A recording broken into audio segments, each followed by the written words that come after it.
오늘 우리 계시는 하나님의 말씀은 요한복음 17장 20절, 21절 말씀입니다. 요한복음 17장 20절, 21절. 제가 가지고 있는 성경 신약 성경 177페이지입니다.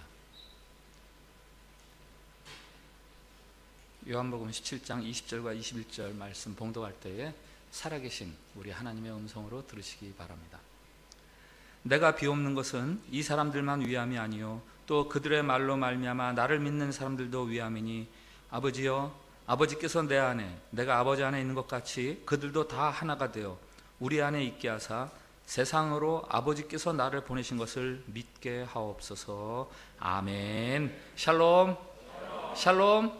우리 서로 옆에 분들 축복합니다. 하나님께서 우리를 사랑하십니다.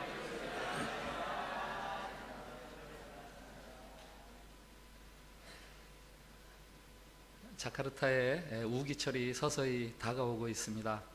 올해는 이번 우기철에는 큰 피해가 없이 지나갔으면 하는 바람이 있습니다. 사진을 먼저 한 장 보시겠습니다.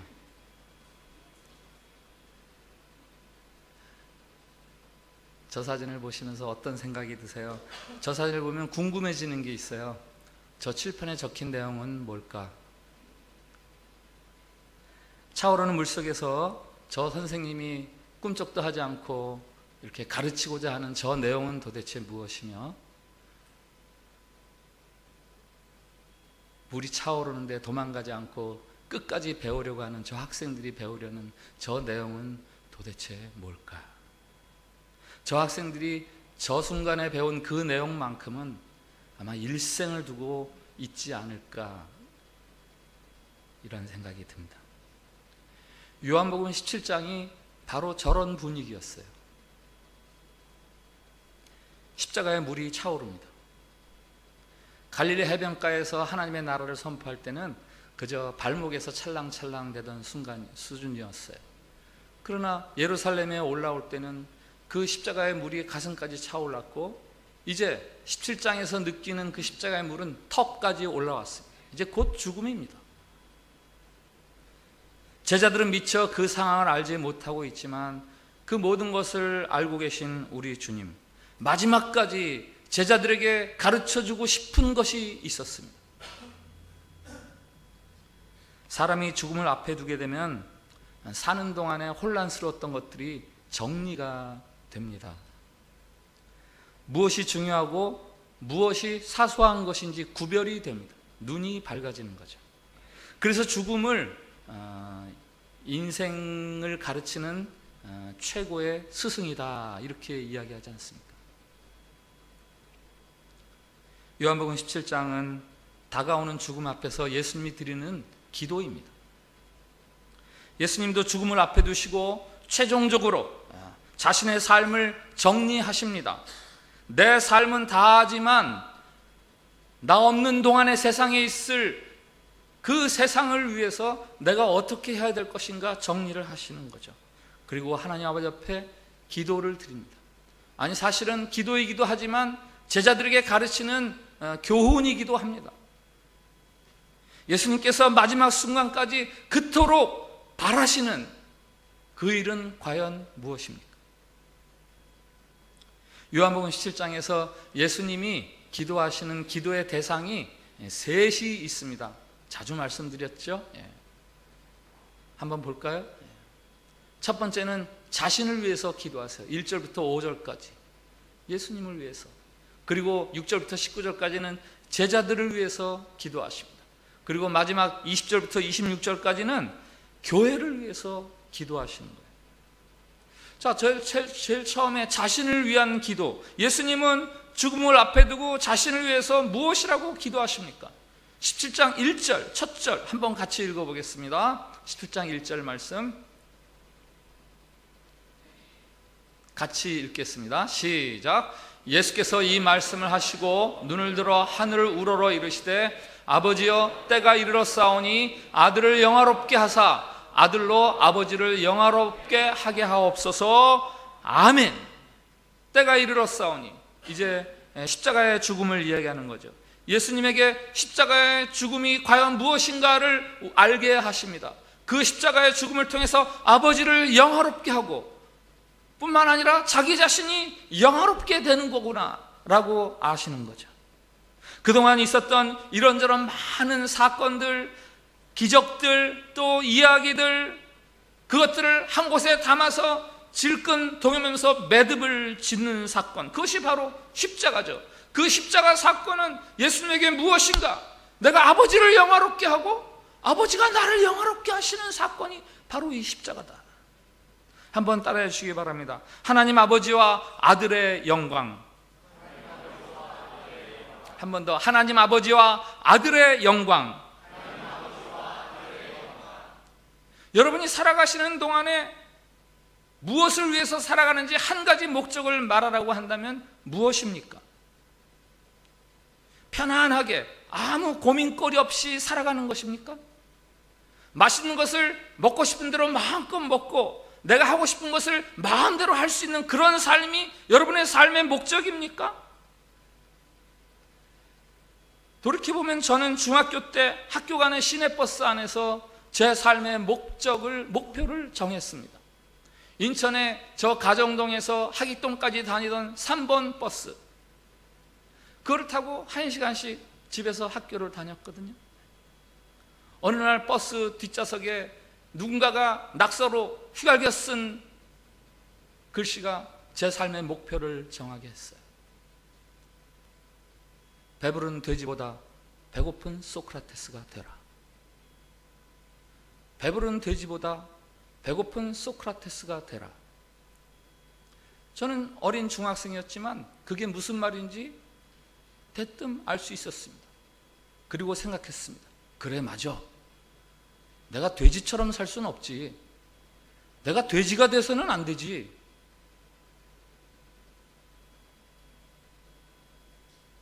우리 중 대부분은 돈 많이 벌고 넉넉하게 살기 위해서 여기까지 와 있습니다. 저는 진심으로 여러분들이 돈을 많이 벌기를 바라고 축복합니다. 그러나 여러분, 돈을 많이 버는 것보다 더 중요한 게 있습니다. 돈을 어떻게 사용하느냐입니다. 돈을 어떻게 사용하느냐. 돈에는 분명히 힘이 있습니다. 자리에 힘이 있잖아요. 권력, 몸에도 힘이 있잖아요. 체력, 돈에도 힘이 있습니다. 금력. 그래서 사람들이 돈을 그렇게 쫓아다니는 거죠. 그러나 돈이 언제 진짜 그 힘을 발휘하는가? 돈이 언제 진짜 그 위력을 발휘하는가? 돈을 사용하는 데서 그 힘이 발휘되는 거예요. 그 돈으로 내 인생의 의미를 만들어내고 그 돈으로 세상을 아름답게 바꾸어 갈 때 진짜 돈에 힘이 생기는 겁니다. 돈이 많다고 무조건 복이 아니에요. 돈을 잘못 써서 인생 망치는 사람들이 얼마나 많이 있습니까? 머리 IQ가 다 다르죠?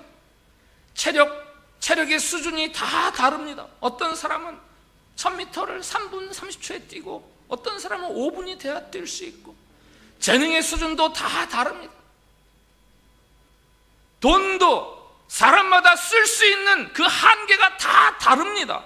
어쩌다가 자기 한계를 넘어서 돈을 소유하게 되면 자기가 잘 쓸 수 있는 한계를 넘어서서 돈을 모으게 되면 그 돈이 독이 되는 거예요. 돈을 잘못 사용하기 때문에요. 존 F 케네디 대통령의 아버지가 존 F 케네디 대통령에게 쓴 편지에 이런 글이 있습니다. 가장 가난한 사람은 돈밖에 없는 사람이다. 돈은 있는데 그 돈으로 선한 영향력을 만들어내지 못하는 사람들, 그 사람들이 제일 가난하고 불쌍한 사람들이다. 여러분이 이 땅에 와서 사는 것은 내 마음대로 쓸 수 있는 돈을 모으기 위해서 와 있는 거 아니죠. 하나님의 영광을 위해서, 하나님의 영광을 위해서 살라고 하나님이 이 땅에 여러분을 보내주신 겁니다. 그게 돈이건 건강이건 아니면 시간이건 재능이건 여러분에게 있는, 여러분에게 지워진 모든 것을 한 가지 목적을 위해서 사용하십시오. 곧 하나님 아버지의 영광입니다. 하나님 아버지의 영광. 아버지여 때가 이르렀사오니 아들을 영화롭게 하사 아들로 아버지를 영화롭게 하옵소서. 예수님에게는 십자가가 자신이 아버지께 영광을 돌릴 수 있고 또 그 아버지가 나를 영광스럽게 하는 그 사건이라고 그렇게 받아들이십니다. 예수님은 십자가 사건 너머에 있는 자신을 위해 예비된 영광을 바라보셨습니다. 그래서 담대하게 서슴없이 머뭇거리지 않고 그 영광의 자리로 들어가는 겁니다. 그게 십자가의 죽음이에요. 마찬가지죠. 누군가가 하나님의 영광을 위해서 희생하고 수고한다면 그것은 하나님의 영광일 뿐만 아니라 그 사람 자신에게 엄청난 영광이 되는 겁니다. 하나님을 영광스럽게 하는 사람들, 그들이 바로 하나님이 영광스럽다 하는 사람들이죠. 이어서 예수님이 제자들을 위해서 그리고 교회를 위해서 기도하십니다. 여기 제자들이란 예수님이 3년 동안 데리고 다니면서 가르쳤던 12사람, 그들이 제자들이요. 교회란 누구입니까? 그 제자들을 통해서 예수님을 주로 믿는 사람들, 바로 저와 여러분이죠. 예수님이 교회와 제자들을 위해서 드리는 기도 뭐 쭉 나옵니다마는 그 공통된 내용이 하나 있습니다.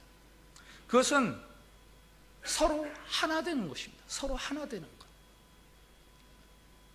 따라해 주시겠어요? 서로 하나됨. 서로 하나됨.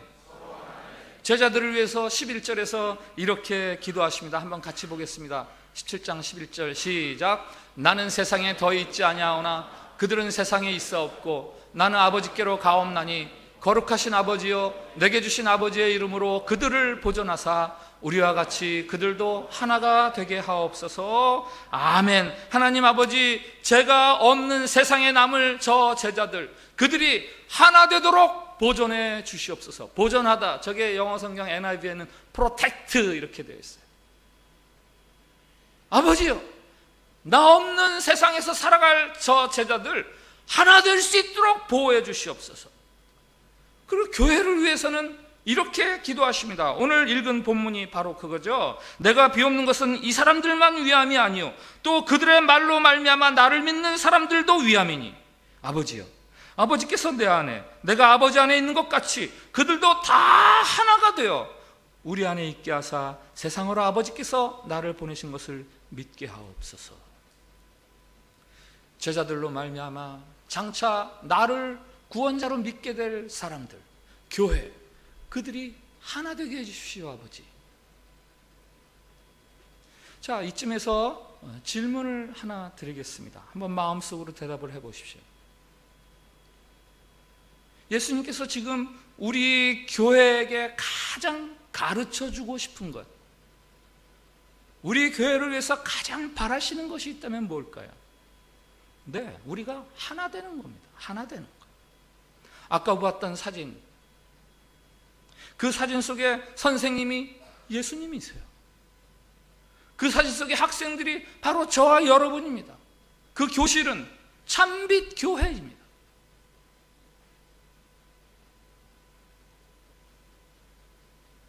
물속에서 예수님이 마지막까지 가르쳐주고 싶은 것은 하나됨을 이루라라는 거죠. 성경에서 교회라고 불리는 최초의 모임이 있습니다. 출애굽해서 가나안 땅을 향해서 가는 광야 생활을 하는 이스라엘 백성들, 그들을 향해서 광야교회 이렇게 부르거든요. 광야교회. 종로로 타던 땅 애굽을 떠나서 이제 약속의 땅을 향해서 가는 거니까 그들이 바로 교회죠. 그 광야교회의 가장 큰, 가장 고질적인 문제가 무엇인지 아십니까? 불평과 원망이었어요. 불평과 원망. 그들이 하나님을 안타깝게 하고 그들을 가장 고통스럽게 했던 것이 있습니다. 그것은 공동체의 뒷문이 열렸어요. 앞문은 약속의 땅을 향해서 가는 게 앞문이 활짝 열렸어요. 그런데 뒷문이 닫히지 않았어요. 뒷문은 불평하고 원망하는 문이에요. 불평과 원망에 드나드는 문을 꼭 닫지 못하니까 그 속에서 계속 불만이 일어나고 불평이 일어나고 원망이 일어나고 시비가 생기고, 교회 안에서의 불평과 원망은 악입니다. 그것은 죄입니다. 그 내용이 틀렸다 맞았다 그거를 따지는 게 아니에요.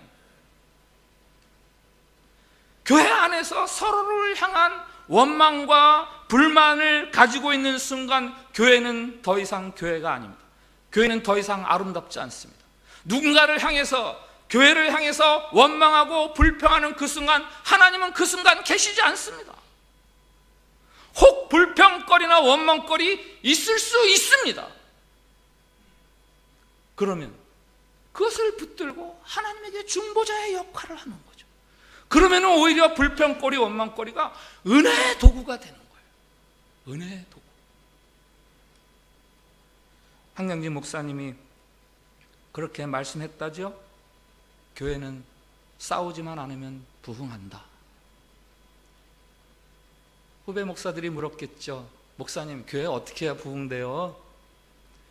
교회는 싸우지만 않으면 부흥합니다.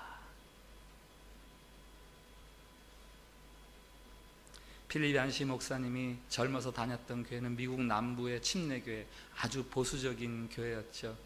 그 젊어서 다녔던 그 교회 생활을 필립 얀시 목사님이 이렇게 정리를 해요. 천국을 맛보려고 교회에 갔다가 지옥을 경험했다.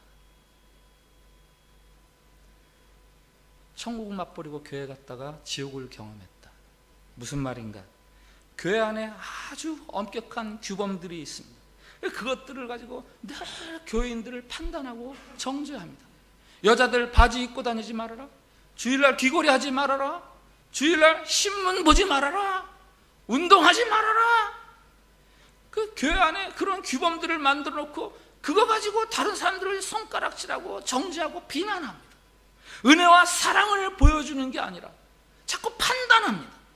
수준이 어때? 넌 수준이 얼마야? 열심히 얼마나 있어? 거기에 못 미치면 자꾸 손가락질합니다. 사랑이 없으면 아무것도 아닙니다. 사랑이 없으면 아무것도 아닙니다. 우리의 모임에는 보이지 않는 그릇이 있어요. 그 그릇의 이름은 사랑인데 그 그릇 속이 텅 비어 있으면요, 우리는 교회가 아니에요. 에베소서에서는 이렇게 말합니다. 4장 한번 같이 보겠습니다. 시작. 너희가 부르심을 받은 일에 합당하게 행하여 모든 겸손과 온유로 하고 오래 참음으로 사랑 가운데서 서로 용납하고 평안에 매는 줄로 성령이 하나 되게 하신 것을 힘써 지키라. 아멘. 겸손, 온유, 오래 참음, 사랑, 서로 용서하고 평안으로 함께 묶는 그것으로 하나됨을 지켜가라. 요한복음 13장, 13장하고 17장하고 꽤 멀리 떨어져 있는 것 같죠? 17장에 대제사장적인 기도를 드리는 것과 똑같은 자리에서, 같은 자리에서 방금 전에 예수님이 제자들에게 남기시는 말씀이 13장부터예요. 13장 34절 35절 들어보세요. 새 계명을 너에게 주노니 서로 사랑하라. 내가 너희를 사랑한 것 같이 너희도 서로 사랑하라. 너희가 서로 사랑하면 이로써 모든 사람이 너희가 내 제자인 줄 알리라.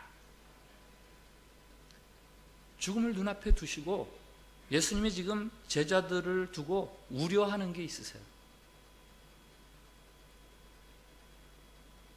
제자들이, 교회가 서로의 약함과 서로의 허물, 서로의 상처를 싸매주기를 원하십니다.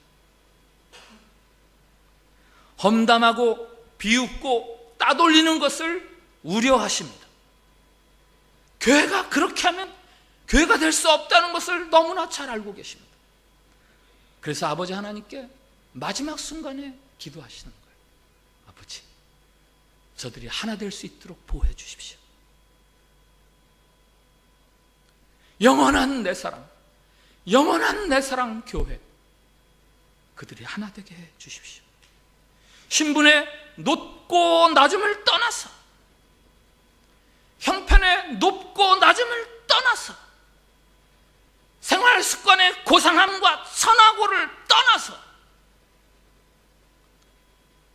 성격과 기질이 각각 천차만별인 것을 떠나서 저들이 하나 되게 해주십시오.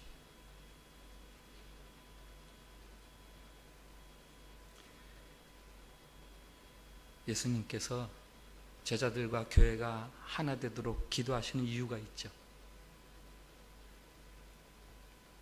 그것은 하나님 나라의 확장입니다. 하나님 나라의 확장. 한번 따라해 주세요. 하나님 나라의 확장. 한 번 더. 하나님 나라의 확장. 요한복음 17장의 예수님의 이 기도는 궁극적으로는 제자와 교회들을 넘어서서 세상 교회 밖을 위한 기도입니다. 21절 하반절, 그들도 다 하나가 되어 우리 안에 있게 하사 세상으로 아버지께서 나를 보내신 것을 믿게 하옵소서. 제자들이 하나 되도록 기도하시는 것은 세상이 나를 하나님의 아들로 믿게 하기 위함입니다. 23절에도 이렇게 기도하십니다. 한번 같이 읽어볼까요? 17장 23절 시작.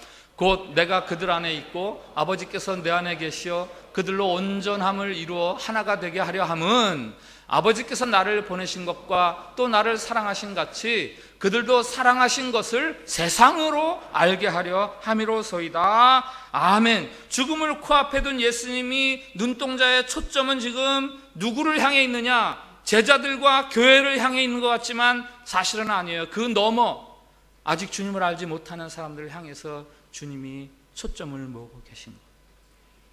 여러분, 교회의 존재 목적은 무엇입니까? 교회의 존재 목적은 무엇입니까? 우리가 하나님의 구원을 즐거워하고 그의 이름을 높여드리며 예배드리는 것, 그것도 교회가 존재하는 아주 중요한 이유 중에 하나입니다. 그러나 거기서 머무를 수는 없습니다. 거기서 더 나아가서 궁극적인 자리가 있는데 그것은 바로 세상입니다. 아직 주님을 알지 못하는 사람들. 구약시대에 하나님이 택하신 백성 이스라엘이 실패했습니다. 그들은 만군의 하나님이 야훼 신앙을 유대인들만의 종교로 생각했습니다. 자기들의 선택받음에 도취되어서 다른 민족은 이방인이다 하면서 개처럼 취급을 하였습니다. 하나님 신앙을 같이 나누지 못했습니다. 그것이 그들이 바로 실패의 이유입니다. 변화산에서 예수님의 변화된 모습을 보면서 베드로가 말합니다. 오 주님, 여기다가 우리 집 짓고 살지요. 너무 좋아요. 그러나 주님은 그 제안을 거절하시죠. 왜죠? 거기에만 머물러 있어서는 안 되기 때문입니다. 산 위에서의 그 거룩함과 영광스러움, 그것을 안고 내려가야 하는 세상이 있기 때문입니다. 한 집사님이 제게 보낸 메일 중에 이런 구절이 있었습니다.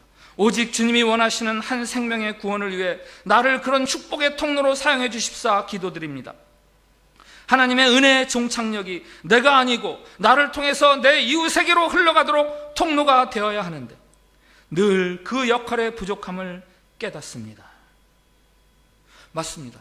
예수 그리스도를 믿는 이 복된 소식, 이 소식은 제자들로 예수님으로부터 시작되어서 제자들, 그 다음에 그들의 제자들, 그 다음에 또 그들의 제자들 해서 오늘 2000년이 지난 세월에 저와 여러분에게까지 전달되었습니다. 이제는 우리도 그 복음이 우리 바깥에 다른 사람에게로 흘러가도록 그 역할을 해야 됩니다. 바로 이것이 예수님께서 마지막 죽음의 순간에 바라보시는 예수님의 비전이에요. 예수님의 궁극적인 꿈입니다.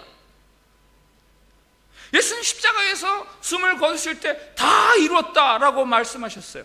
아니 33살 젊고 젊은 나이에 죽는 분이 뭘 다 이루셨다는 겁니까? 예수님이 십자가에서 본 것이 있습니다. 비전이 있습니다. 환상이 있습니다. 메시아의 순환시라고 알려진 시편 22편. 신학자들은 예수님께서 십자가에 달리신 그 6시간 동안 아마도 어쩌면 이 시편 22편을 계속 묵상하셨을지도 모른다라고 이야기합니다. 그 시편 20편의 맨 마지막 구절을 들어보세요. 땅의 모든 끝이 여호와를 기억하고 돌아오며 모든 나라의 모든 족속이 주의 앞에 예배하리니 나라는 여호와의 것이요 여호와는 모든 나라의 주제심이로다. 세상의 모든 풍성한 자가 먹고 경배할 것이요 진토 속으로 내려가는 자 곧 자기 영혼을 살리지 못할 자도 다 그 앞에 절하리로다. 예수님의 십자가 위에서 땅의 모든 끝이, 이 세상에 자기를 구원하지 못할 자들이 하나님 앞에 나와 구원을 노래하며 예배할 그것을 꿈꾸시며 바라보시는 거예요. 그 비전 때문에 십자가 위에서 다 이루었다라고 말씀하시는 거죠. 그리고 그 비전 때문에 지금 죽음을 눈앞에 둔 이 다락방에서 제자들을 위해서 기도하시는 거예요. 교회를 위해서 기도하시는 거예요. 나는 세상을 떠나가지만 이들이 바로 하나님의 비전을 이룰 사람들입니다. 하나님이시여, 이들이 하나 되게 해 주시옵소서. 이들을 통하여 하나님의 나라가 전파되게 해 주시옵소서. 우리가 알다시피 제자들은 그렇게 뛰어난 사람들 아니었습니다. 초대교회에 예수님을 믿기 시작했던 교인들, 세상적으로 그렇게 높은 신분의 사람들 아니었어요. 잘 나가던 사람들 아니었습니다. 힘없고 불성실하고 변덕스럽고 탐욕이 있고 성질 급하고 정치적인 성향도 다르고, 우리가 힘으로 로마를 무너뜨려야 한다라는 그런 사람들도 있었는가 하면 로마를 위해서 일하던 세리도 있었어요. 그러나 제자들의 이런 부족함과 그런 결격 사항들이, 하나 되기 어려운 장애물들이 전혀 문제가 되지 않았어요. 우리는 우리가 보다 더 완전해야, 우리가 더 세상이 우러러볼 만한 그런 사람들이 되어야 우리가 복음을 증거할 수 있다고 착각하고 있습니다. 아닙니다. 예수님이 부족한 제자들을 통해서 온 세상이 구원받기를 꿈꾸시는 이유는 그들이 하나만 될 수 있다면, 그 일이 이루어질 수 있기 때문이에요. 그래서 아버지께서 나를 세상에 보내신 것처럼 나도 너희를 세상으로 보낸다 하시면서 그들을 위해서 축복 기도하시는 거예요. 이들이 하나 되게 해 주십시오.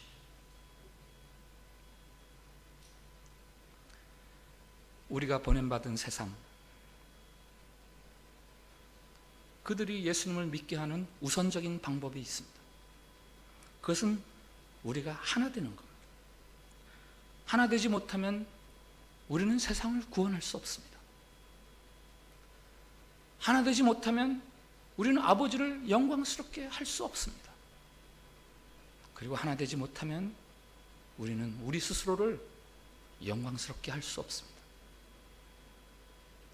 나의 탁월함, 나의 남다른 수준의 열심과 봉사, 내가 교회를 사랑하는 마음, 그 좋고 아름답고 선한 것들로 인해서 행여 뒷문이 열려서 그렇지 못한 연약한 지체들, 그렇지 못한 사람들을 손가락질하고 비난하고, 그래서 교회가 금이 가지 않도록 뒷문을 탁 닫아 걸어야 돼요.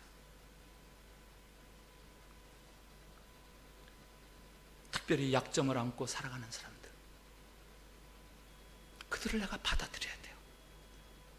그들을 내가 받아들여야 돼요. 아버지가 아들과 하나 되시는 것처럼, 그리고 그 아들이 우리와 하나 되신 것처럼, 도무지 하나 될 수 없을 것 같은 그런 사람들이 모여서 하나를 이루는 그 영광스러움, 그 신령함, 그 신비스러움,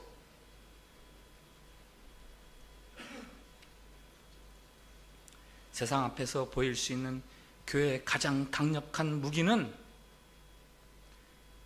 교회에 국회의원이 몇 명이냐, 1년 예산이 얼마냐, 몇만 명이 모이냐, 그런 게 세상 앞에 내놓을 수 있는 힘이 아닙니다.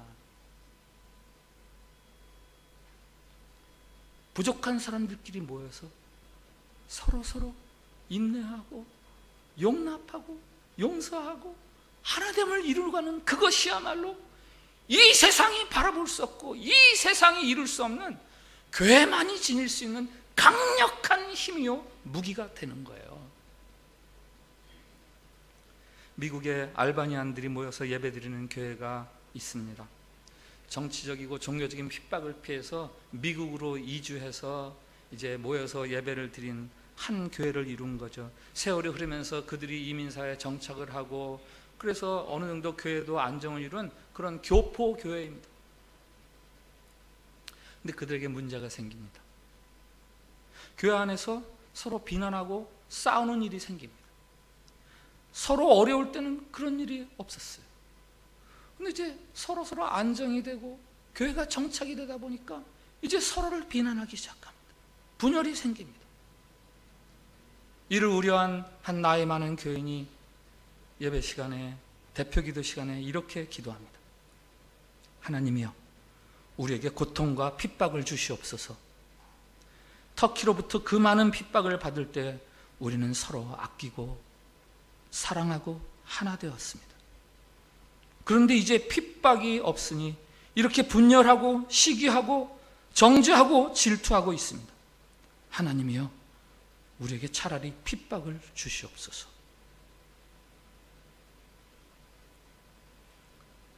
여러분, 하나됨이란 참으로 신령하고 거룩한 일입니다. 인원수가 늘어나는 것보다, 선교적인 사역을 펼치는 것보다 더 우선적인 교회의 과제가 있다면 그것은 하나 되는 거예요. 우리가 하나 되기만 하면 복음은 저절로 전파됩니다.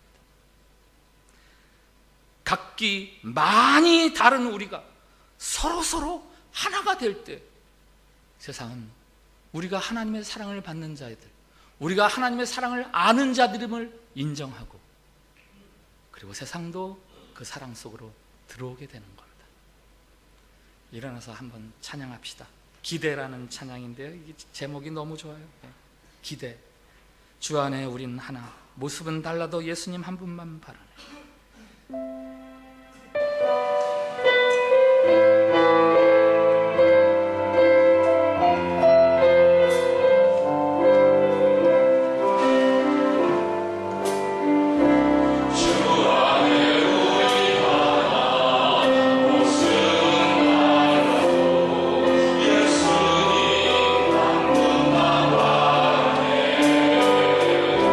사랑과 선행으로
마지막 순간까지도 교회를 향한 비전을 품고 기도하시니 감사합니다. 주님, 우리가 하나님을 영광스럽게 하고 우리도 영광을 얻게 하옵소서. 주님, 우리가 하나님을 하나됨을 이루어 세상을 구원하는 교회가 되게 하옵소서. 우리 저 기도를 같이 드리겠습니다. 시작. 주님, 마지막 순간까지도 교회를 향한 비전을 품고 기도하시니 감사합니다. 주님, 우리가 하나님을 영광스럽게 하고 우리도 영광을 얻게 하옵소서. 주님, 우리가 하나님을 이루어 세상을 구원하는 교회가 되게 하옵소서. 아멘. 각자의 기도를 자유롭게 올려주시면 기도하겠습니다. 마지막 순간까지 포기하지 못하시고 붙잡으시는 주님의 바라심과 소원, 그 위대한 비전 속에 바로 우리가 들어있다니 감사를 드립니다.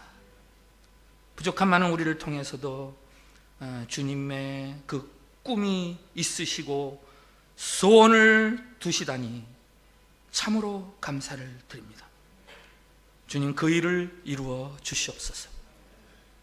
우리가 하나님의 영광을 위해서 살아가겠습니다. 교회 안에서 한 마음을 이루어 가겠습니다. 우리의 하나됨을 통해 복음이 전파되도록 하겠습니다.